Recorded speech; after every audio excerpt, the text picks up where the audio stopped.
অসমবাসী ৰাইজক ৰঙালী বিহুৰ শুভেচ্ছা জনাইছোঁ। এই মুহূৰ্তত মই বঙাইগাঁও জিলাৰ মানিকপুৰত আছোঁ। মানিকপুৰ বহাগী বিদায় উদযাপন সমিতিয়ে প্ৰত্যেক বছৰৰ দৰে আজিৰ দিনটোতো তেওঁলোকে আয়োজন কৰিছে ৰঙালী বিহুৰ মানুহ বিহুৰ দিনটোত তেওঁলোকে জ্যেষ্ঠজনক তেওঁলোকে সেৱা লয়, জ্যেষ্ঠজনৰ আশীৰ্বাদ লয়। আৰু এই মানিকপুৰ যি বহাগী বিদায় সন্মিলনী ইয়াতে জুবিন গাৰ্গেও অনুষ্ঠান পৰিৱেশন কৰিছিলে, যাৰ বাবে আজিৰ দিনটোত প্ৰথমতেই মানিকপুৰ বহাগী বিদায় উদযাপন সমিতিয়ে জুবিন গাৰ্গৰ প্ৰতিচ্ছবিত মাল্যাৰ্পণ কৰি শ্ৰদ্ধাঞ্জলি তেওঁলোকে জ্ঞাপন কৰিছে। আৰু ইয়াৰ পিছতে তেওঁলোকে যিহেতু দিনজোৰাকৈ মুকলি বিহুৰ আয়োজন কৰিছে, মই মুকলি বিহুৰ পৰিৱেশো কিছু দেখুৱাবলৈ যত্ন কৰিম। আৰু এই মুহূৰ্তত ফিতা কাটি মুকলি বিহু আৰম্ভ কৰিব। কেইবাটাও দল ইয়াত আহিছে মুকলি বিহুৰ পৰিৱেশ আৰম্ভ কৰিব।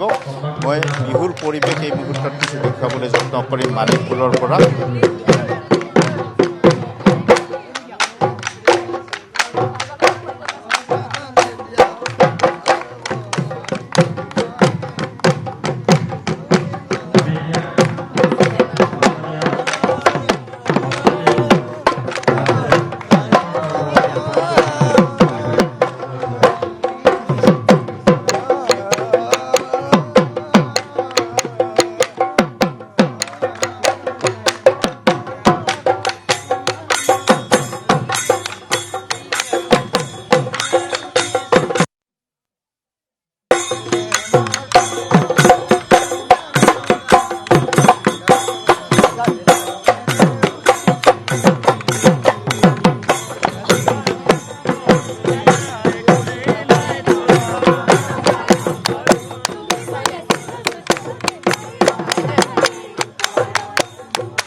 কৰা হৈছে আৰু এই মুহূৰ্তত মুকলি বিহু পৰিৱেশনৰ বাবে সাজু হৈছে দলটো।